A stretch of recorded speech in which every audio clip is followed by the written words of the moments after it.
So moving on to the next topic, we're going to talk about the hunt for Gollum. Not the hunt for Ben Solo, the hunt for Gollum. It's possible they were hanging out together. We will have to wait and see.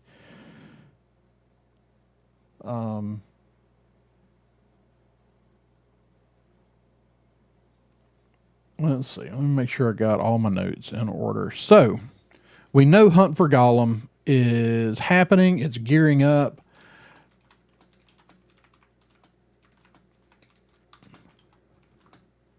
Let me see if I can find this piece of info real quick. Filming for the Hunt for Gollum is scheduled to begin in May of this year. I believe this is a 2027 release. Yes, December 2027. So that gives them about a year and a half for production.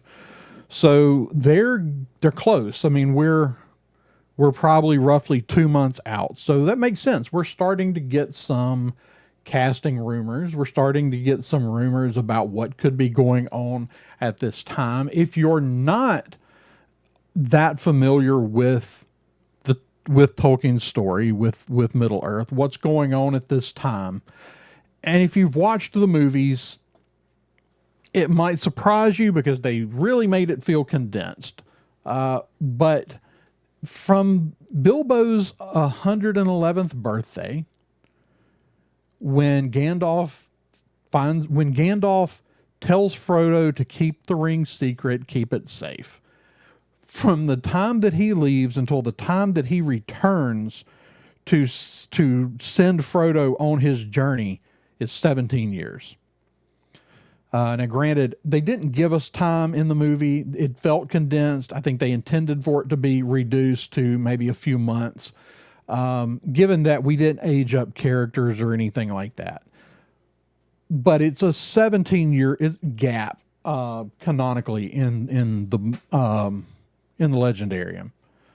So there's a lot of stuff. So one of the things that happens during that 17-year gap is that Gandalf tasks Aragorn with hunting down Gollum. So that's where we're going with this movie. I don't know exactly how they're going to tell the story. There's a lot of room to really flesh some characters out here, though. There's also an opportunity here to bring us in a lot of characters that we just didn't get in the original films. There were a lot of characters that were either left on the cutting room floor or just were not even cast for the movie. Some of those roles were given away to other characters. Arwen was given, roles belonging to a couple of other people for her part in Fellowship of the Ring, in order to bring in another female character. So, some of those characters we need to see, and I'm going to get to them in a minute. But what's started happening in the last few days is that we started getting a little bit of, let's see. Yeah, I mean, I think all of the right people are involved to make this good, but I think it boils down more than anything to, is the studio going to let Fran, Peter, and Philippa make the movie they want to make? Or are they going to interfere like they did on The Hobbit? The studio was who pushed the love triangle angle, which is it's problematic in more than one way in the Hobbit movies. I actually think the character of Tariel is fine. I don't think there's any issue there. I wouldn't even mind if that character was brought back for this film, but the use of that character was it was a problem. The other problem, obviously, where we switched from so much practical especially when it came to the orcs. We went from basically all practical to all CGI. And so, yes, I mean, we're talking about a project that's sort of always been one of these things that's always been considered unadaptable. And so now we're beginning to adapt things where we don't have complete stories. It's sort of the same uphill battle that Rings of Power fought, in that basically all they had the right to was the appendices of the Lord of the Rings books. They're able to ask for other things from sources like the Silmarillion on a case by case basis. Although I suspect even that came to a halt once Warner Brothers decided to start moving into production on stuff again. And so, yeah, uphill battle for sure. I think there's some things they could do really wrong, really right. I'm not exactly sure. I think one of the more challenging things is going to be recasting characters. I think it's fairly clear at this point that you have to recast Aragorn. You're going to start this story off roughly 17 years earlier. Granted, he's still not young per se, but but also Viggo Mortensen has aged significantly. We're not going to have him play a character, all this time later that's 17 years younger than he was when he did the original. It's just not going to work. I'm still relatively convinced that Liv Tyler could still probably play Arwen, but I don't think they're going to do that. I think they're going to recast a fair number of people, honestly. There's also a lot of people that are going to come back. I mean, we're obviously getting Ian McKellen back. I think that Gandalf's role is going to be a little bit limited in this. And a lot of that, I think Gandalf is going to be the catalyst that sends people on this adventure. But I don't see him being a part of it very much, mostly just because Ian McKellen is not going to be able to handle a really grueling movie, I don't think. And so I think they will limit his involvement somewhat. It's yet to be seen who all will be coming back. Is Elrond, are we going to have Elrond? I mean, you kind of need Elrond in this. It's also been sort of insinuated that we could be seeing a fair number of flashbacks in this, filling in additional pieces of story for these characters. So I think we could get some of Aragorn's backstory, but like events that occur during this portion of time, this 17-year gap between Bilbo's party and the forming of the Fellowship, include things like the fact that Aragorn's mother dies during that stretch of time. So, we could be seeing characters like Gilraen, Aragorn's mother. If we're doing flashbacks, so two characters that were left out of the Lord of the Rings movies that I feel like need to be included here, maybe more than any other characters. If I could pick two characters to include in this movie, I'm going with Elrodan and Elro here. The Sons of Elrond should have been part of the quest to destroy the ring. They weren't. They were left out. This is a really, really good place to insert them, I feel like. And we could even see, characters that we've never seen on film. Celebrian is one of the ones that always comes to mind. Now, the problem with Celebrian is that she probably left Middle-earth about 500 years before this happens. However, if we're doing flashbacks and we want to fill in gaps for Elrond and then for the Sons of Elrond, I think it would make a lot of sense to let's see something with Celebrian. It's such a critical part. Her wounding and then leaving Middle Earth is a huge catalyst for them, for the sons sort of going with Aragorn. So I think that would be a flashback that would make a lot of sense to see. I think we could see some additional fill in the gaps moments with Arwen and Aragorn.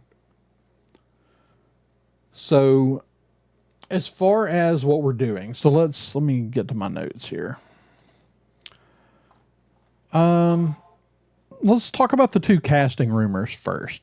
Okay, so we've got two rumored. These are not confirmed by the studio. We have two rumored casting choices.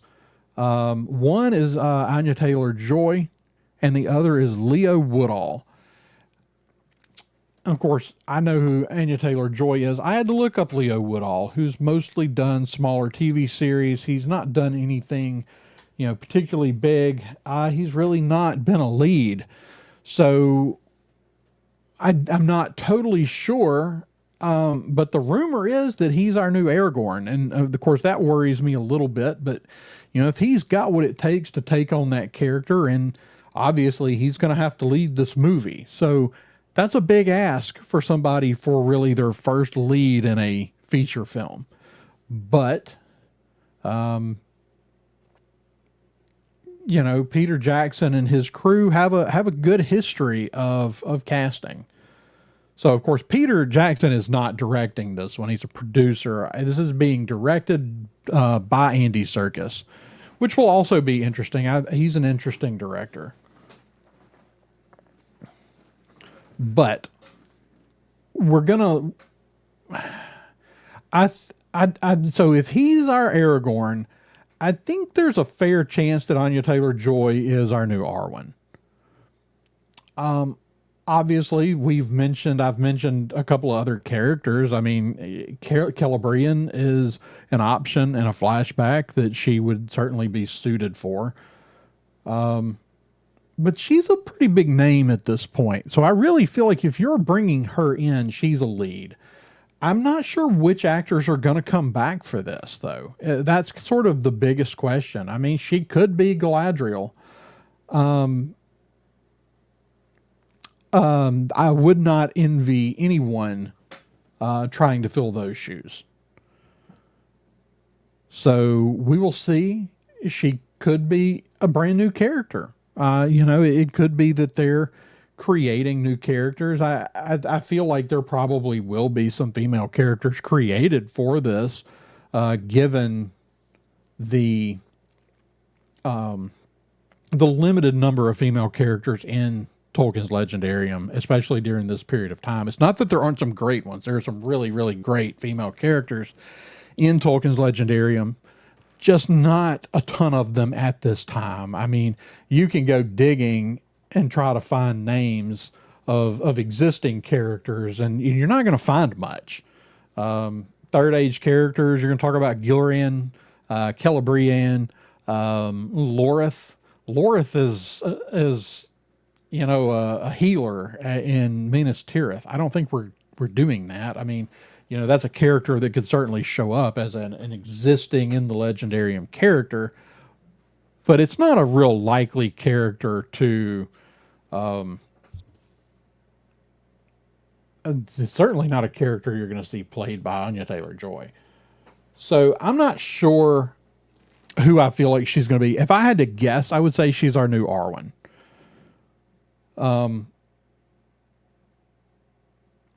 Those are big shoes to fill too. But I think she's got the chops to take that on. But yeah, that's, I think this is a movie with through the roof potential, but it's going to be a really big challenge to get there. Other characters that I want to see show up. I mean, I feel like, the other big character, the character that in the books delivers wounded Frodo to Rivendell is Glorfindel. And that's a character that I would love to see show up. that's a big name. That was a big leave out in the original. Character I would love to see show up. We also have an opportunity to include characters like Goldberry and Tom Bombadil into the mix. You know, this is an opportunity to bring in a lot of characters that were left out. So we'll see what they do. I mean, I don't have a lot more right now. Right now, we're pretty much firmly in rumor territory. I feel like we're going to be getting more of these, but I feel like with them heading into filming in 2 months, I feel like the rumors are going to keep coming. And I feel like some of those rumors are going to begin getting fleshed out into full, legitimate, confirmed stories. But yeah, I think that's really all I have on this so far. But I want to know, who do you think is likely to show up in this? What characters would you like to see show up that were left out of the original? And then just in general, what do you hope to see from this movie?